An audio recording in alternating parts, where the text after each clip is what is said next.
വന അതിർത്തിയോട് ചേർന്ന് കിടക്കുന്ന കൃഷിയിടങ്ങളിലെ വന്യമൃഗശല്യത്തിന് ശാശ്വത പരിഹാരവുമായി കൃഷി വകുപ്പ് രംഗത്ത്. ഇതിനായി വന അതിർത്തി മേഖലകളിൽ ഹാങ്ങിങ് ഫെൻസിംഗുകൾ നിർമ്മിക്കുന്നതിനുള്ള പദ്ധതിയുടെ ഉപഭോക്തൃ സംഗമം വണ്ടിപ്പെരിയാർ വള്ളക്കടവ് വനശ്രീ ഓഡിറ്റോറിയത്തിൽ വെച്ച് നടന്നു. വനം വകുപ്പിനാണ് പദ്ധതിയുടെ നടത്തിപ്പ് ചുമതല.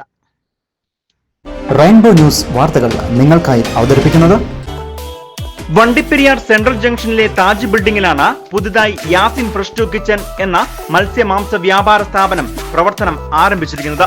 മത്സ്യമാംസ വ്യാപാര രംഗത്ത് ഗവൺമെന്റ് അംഗീകൃത ലൈസൻസ്, പൊല്യൂഷൻ തുടങ്ങിയ സർട്ടിഫിക്കറ്റുകളോടുകൂടി വണ്ടിപ്പെരിയാറിൽ പ്രവർത്തിക്കുന്ന ഏക സ്ഥാപനം കൂടിയാണ് Yasin fresh to kitchen. Vandiperiyar Vallakkadavu മേഖലയിലെ പെരിയാർ കടുവാ സങ്കേതത്തോട് ചേർന്ന് കിടക്കുന്ന ജനവാസ മേഖലകളിലെ കൃഷിയിടങ്ങളിൽ വന്യമൃഗശല്യത്താൽ ഉള്ള നാശനഷ്ടങ്ങൾ സംഭവിക്കുന്നതിന് ശാശ്വത പരിഹാരം കാണണമെന്ന കർഷകരുടെ പരാതിക്ക് വർഷങ്ങളുടെ പഴക്കമാണുള്ളത്. ഇതിനായി വനം വകുപ്പിന്റെ ഭാഗത്തു നിന്നും ശാശ്വത പരിഹാരം കാണാതായതോടുകൂടി കർഷകരും മറ്റ് ജനപ്രതിനിധികളും മറ്റു മാർഗങ്ങൾ തേടിയിരുന്നു. ഇതിന്റെ ഭാഗമായാണ് കർഷകരുടെ രക്ഷയ്ക്കായി കൃഷി വകുപ്പ് തന്നെ രംഗത്ത് എത്തിയത്. ഇതിനായി രാഷ്ട്രീയ കൃഷി വികസന പദ്ധതി RKVVയിൽ ഉൾപ്പെടുത്തി വന അതിർത്തി മേഖലകളിൽ സോളാർ ഹാങ്ങിങ് ഫെൻസിംഗുകൾ നിർമ്മിക്കുവാനാണ് തീരുമാനം. വനം വകുപ്പിനാണ് നിർമ്മാണ ചുമതല നൽകിയിരിക്കുന്നത്. പദ്ധതിക്ക് 220 ലക്ഷം രൂപയാണ് ചെലവഴിക്കുന്നത്. പദ്ധതിയുടെ നടത്തിപ്പിനായി വണ്ടിപ്പെരിയാർ വള്ളക്കടവ് വനശ്രീ ഓഡിറ്റോറിയത്തിൽ വെച്ച് നടന്ന ഉപഭോക്തൃ യോഗത്തിൽ വണ്ടിപ്പെരിയാർ ഗ്രാമപഞ്ചായത്ത് വികസനകാര്യ standing committee chairperson Sheela Kulathinkal അധ്യക്ഷയായിരുന്നു. അടുത്ത ബ്ലോക്ക് പഞ്ചായത്ത് അംഗം PM നൌഷാദ യോഗം ഉദ്ഘാടനം ചെയ്തു. ഇവിടുത്തെ താമസക്കാരായ പൊതുജനങ്ങൾക്ക് കാട്ടുമൃഗങ്ങളുടെ ശല്യം വർദ്ധിച്ചു വരുന്ന സാഹചര്യത്തിൽ അടിയന്തരമായി കൃഷി ഓഫീസിലുമായി കൃഷി ഡിപ്പാർട്ട്മെന്റ് ബന്ധപ്പെട്ടതിൻ്റെയും വാർഡ് മെമ്പർ ബന്ധപ്പെട്ടതിൻ്റെ അടിസ്ഥാനത്തിൽ 27 കിലോമീറ്റർ സൗരോർജ്ജ വേലി നിർമ്മിക്കുന്ന ആവശ്യമായ 2,20 ലക്ഷം രൂപ അനുവദിച്ച് കിട്ടിയിട്ടുണ്ട്. അതിൻ്റെ ടെൻഡർ നടപടികളൊക്കെ ആരംഭിക്കാൻ പോവുകയാണ്.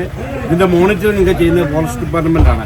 Peermade ADA Simi Abraham, DDC Lekha, Vandiperiyar കൃഷി ഓഫീസർ ടിൻഡുമോൾ എന്നിവർ പദ്ധതിയുടെ വിശദീകരണം നടത്തി.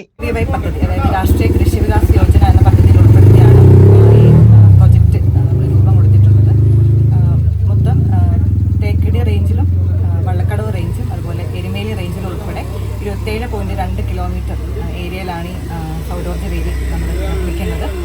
ഇതിൻ്റെ സാങ്കേതിക സഹായം നൽകുന്നത് ഫോറസ്റ്റ് ഡിപ്പാർട്ട്മെൻറ്റാണ്. RKVY പദ്ധതിയിൽ ഉൾപ്പെടുത്തി കൃഷി വകുപ്പ് ഇതിൻ്റെ ഫണ്ട് അനുവദിക്കുന്നു.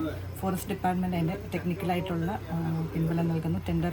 ടെൻഡർ ചെയ്ത് ഈ വേലി നിർമ്മിച്ച് നൽകുന്നത് ഫോറസ്റ്റ് ഡിപ്പാർട്ട്മെൻറ്റാണ്. തേക്കടി അഞ്ചുരുളി ഗേറ്റ് മുതൽ വണ്ടിപ്പെരിയാർ വള്ളക്കടവ് സത്രം വരെയുള്ള ഭാഗത്തെ 27.2 കിലോമീറ്റർ ദൂരം വരുന്ന വനമേഖല അതിർത്തികളിലാണ് സോളാർ ഹാങ്ങിങ് ഫെൻസിംഗുകൾ നിർമ്മിക്കുവാൻ തീരുമാനമായിരിക്കുന്നത്.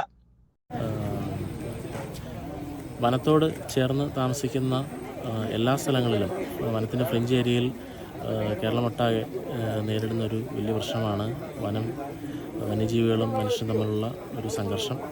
അപ്പോൾ അതിന് ഒരു ശാശ്വത പരിഹാരമായി വള്ളക്കടവ് മേഖലയിൽ RKVY പ്രൊജക്റ്റിൻ്റെ അണ്ടറിൽ ഏകദേശം 27.2 കിലോമീറ്ററോളം തേക്കടി അഞ്ചുരുളി ഭാഗത്തു നിന്ന് തുടങ്ങുന്ന സോളാർ ഹാങ്ങിങ് ഫെൻസിൻ്റെ ഒരു പദ്ധതി നിലവിൽ ടെൻഡർ ചെയ്തിട്ടുണ്ട്.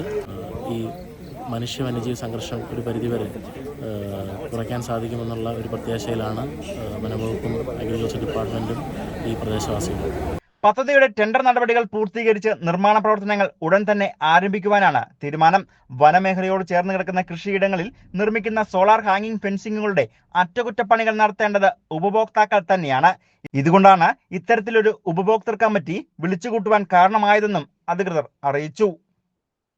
News bureau, Vandiperiyar.